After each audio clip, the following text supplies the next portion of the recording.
भाग्योन्नति के दृष्टिकोण से 1 मई सन 2024 से लेकर के 15 मई 2025 तक का समय एक विशेष अनुकूल समय कन्या राशि के जीवन में निकल कर सामने आने वाला है। ये एक समय ऐसा होगा जिस टाइम पर भाग्य विधाता माने जाने वाले देवगुरु बृहस्पति का साम्राज्य आपके स्वयं भाग्य भाव पर समाहित होगा। देखा जाए तो कन्या राशि से ठीक नवम भाव पर गुरु का आगमन होना है। वास्तव में एक ग्रह का आगमन नहीं होगा, बल्कि उस ग्रह का एनर्जी हमें प्राप्त होगा। देवगुरु बृहस्पति को स्वयं ईश्वर माना गया है, ईश्वर की कृपा मानी गई है। देवगुरु बृहस्पति को एक जीव कारक ग्रह माना गया है गुरु को। अब यही जीव आपके नवम भाव पर उपस्थित होकर के आपके भाग्य की परिकल्पना को चार चांद लगाने में एक सक्षमता रखता है, ये जरूर जानिएगा। क्योंकि यही देवगुरु बृहस्पति आपके अपने राशि के अधिपति बुध के एक मित्रत्व की भांति ये मित्र संबंध होता है गुरु और बुध का। और इसी दौरान ये जब भाग्य भाव पर होंगे 2 नंबर की राशि पर होंगे, अर्थात 2 नंबर की राशि धन की राशि मानी गई है। और जो स्थान होगा वो किस्मत का स्थान होगा।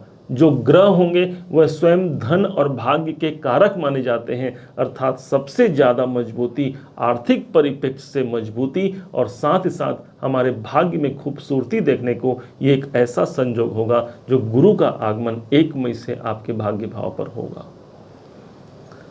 यही देवगुरु बृहस्पति जब नवम भाव पर होते हैं, उच्चाधिकारियों का सपोर्ट मिलना, अपने सीनियर अपने बॉस के साथ यदि किसी कारण से वैचारिक मतभेद चल भी रहे हैं तो यहाँ पर एक अनुकूलता आएगी, उनका सपोर्ट हमें मिलेगा।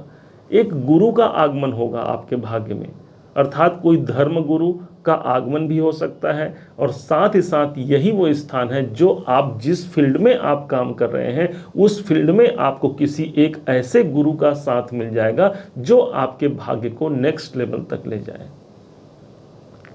यही देवगुरु बृहस्पति को माना गया है नवम भाव पर होना। इस समय पर आप धर्म के प्रति आपकी आस्था काफी प्रबल हो जाएगी, आप बहुत धार्मिक होने वाले हैं। यूं भी देखा जाए तो कन्या राशि के जातक जो भाई बहन होते हैं वो काफ़ी धार्मिक होते हैं, लेकिन इस समय पर उनकी धर्म के प्रति आस्था और अधिक प्रबल हो जाएगी।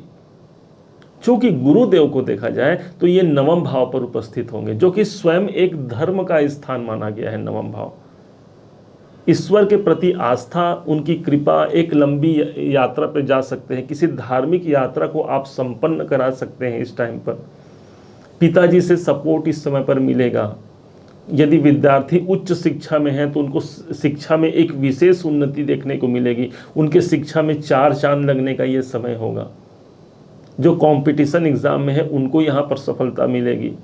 यदि जीवन में भी कोई कंपटीशन चल रहे हैं तो वहाँ पर भी स्थिरता होकर के एक शुभत्व की वृद्धि कराना, ये है देवगुरु बृहस्पति का सबसे बड़ा एडवांटेज जो कन्या राशि के जीवन में सर्वाधिक देखने को यहाँ पर प्राप्त होता है। यही देवगुरु बृहस्पति आपके अपने जीवन में ये सप्तमाधिपति बनते हैं, सप्तम भाव के अधिपति होते हैं। सप्तम भाव हो गया मेरे दाम्पत्य जीवन का। इस समय पर यदि आपके विवाह संबंध फिक्स नहीं हुए हैं तो विवाह होने की संभावना प्रबल हो जाती है। यदि दाम्पत्य जीवन में प्रेम की कमी रह गई है तो शुक्र की राशि पर जा रहे हैं, जो कि स्वयं प्रेम और सौंदर्य के कारक माने गए हैं, तो विवाह और वैवाहिक जीवन दोनों को यहाँ पर प्रगाढ़ता देखने को मिलेगी। सप्तम भाव के स्वामी का 2 नंबर पर जाना, यदि आप विवाह के मामलों को लेकर के परेशान हैं तो यहाँ पर आपको मुक्त कराएंगे गुरु, क्योंकि एक मुक्ति के ग्रह यदि कोई माने गए हैं तो हमारे देवगुरु बृहस्पति हैं।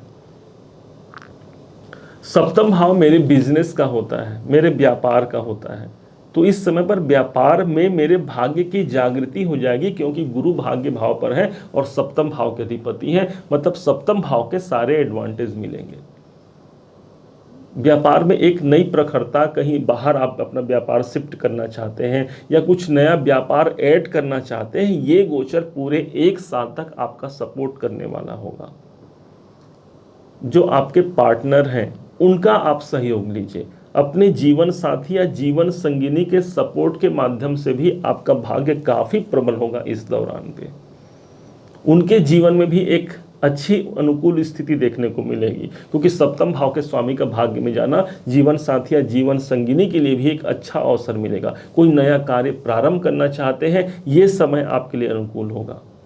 चूंकि दसम भाव से दसम भाव होने के कारण यही आपका नौकरी और यही आपका बिजनेस भी है, तो नौकरी में भी एक नेक्स्ट लेवल तक ले जाने वाला यह गोचर होगा। धन त्रिकोण धन राशि पर है, इसलिए धन इस समय पर प्राप्त होगा। कोई आर्थिक मामलों में आप परेशान हैं तो यहाँ पर एक आर्थिक सफलता, एक आर्थिक मुकाम को, एक लक्ष्य को आप प्राप्त कर पाते हैं। यही देवगुरु बृहस्पति आपके चतुर्थ भाव के मालिक भी बनते हैं, चतुर्थेश बनते हैं, अर्थात प्रॉपर्टी के द्वारा भाग्य उन्नति। प्रॉपर्टी से जुड़े हुए यदि कोई प्रॉब्लम चल रहे हैं, कोई अटकाव की स्थिति है, तो वहाँ पर हमको एक सफलता मिलेगी। या हमें बेचना है या खरीदना है, तो यहाँ पर 2 नंबर की राशि है, मतलब धन का व्यवस्था यहाँ पर हो जाएगा। अधिकतर होता क्या है, जब हम प्रॉपर्टी खरीदना चाहते हैं तो आज के परिवेश में प्रॉपर्टी की कीमत बहुत ज़्यादा हो गई है, तो अब 2 नंबर की राशि पर गुरु है, मतलब उस पैसे की व्यवस्था भी हमें कर जाएंगे।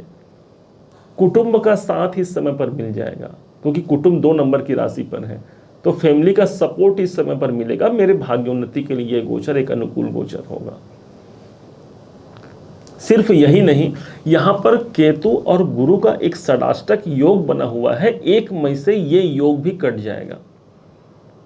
आप सबको पता है कि कन्या राशि पर ही अभी केतु चल रहे हैं और देवगुरु बृहस्पति का समावेश आपके अष्टम भाव पर था। अब गुरु से गिना जाए तो केतु पर इनकी 6वीं दृष्टि थी, और केतु से गिना जाए तो गुरु पर 8वीं दृष्टि थी, जिसे षडाष्टक योग कहा जाता है।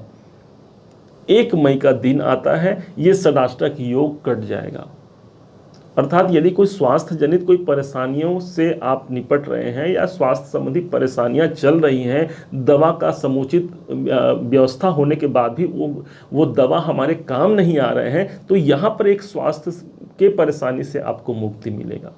एक सेल्फ कॉन्फिडेंस आपका बढ़ेगा, एक नेम फेम की स्थिति को इसे हम मान सकते हैं। अष्टम भाव पर देवगुरु बृहस्पति थे, अब भाग्य भाव पर आए हैं, मतलब जो रुकावट, जो तनाव, जो डिप्रेशन हमने झेला है, उनसे हमको बाहर निकलने के लिए देवगुरु बृहस्पति का भाग्य भाव पर आना। कहीं से भी कन्या राशि के जीवन के लिए ये गुरु का गोचर एक नॉर्मल गोचर नहीं होगा, एक विशेष गोचर इसे आप मान सकते हैं। प्रभु की कृपा, ईश्वर की कृपा इस समय पर सर्वाधिक मिलेगी। गुरु को जीव कारक ग्रह माना गया है, गुरु को भाग्य माना गया है, गुरु को ईश्वर माना गया है, गुरु को हमारा श्वास माना गया है, और त्रिकोण भाव पर आए हैं। केंद्र के मालिक त्रिकोण भाव पर आए हैं, तो इसलिए कोई बड़े परिवर्तन, कोई बड़े राजयोग की स्थिति को भी प्रदर्शित करेंगे। राजनीति इत्यादि में आप हैं तो राजनीति में भी आपको एक अच्छे परिणाम यहाँ पर देखने को मिलेंगे। कुल मिलाकर के ये गुरु का वृषभ राशि पर जाना आपके अपने कन्या राशि के लिए एक बेहद शुभ और अनुकूल गोचर माना जाएगा। इसका लाभ जरूर उठाइएगा। उम्मीद है आप सबने इसे समझा, आप सबने इसे जाना। यदि आपने इसे समझा है, जाना है, मेरे समझाने का प्रयास यदि आपको सार्थक लगा हो, मेरे समझाने का तरीका यदि आपको सार्थक लगा हो, तो हर बार की भांति इस बार भी अपना प्यार भरा लाइक और कमेंट करना कभी मत भूलिएगा। और हाँ, यदि अभी तक आपने चैनल को सब्सक्राइब नहीं किया है, सब्सक्राइब भी कीजिएगा। पुनः एक बार फिर आप सभी का दिवस बहुत मंगलमय हो, इन्हीं शुभकामनाओं के साथ। जय श्री राम।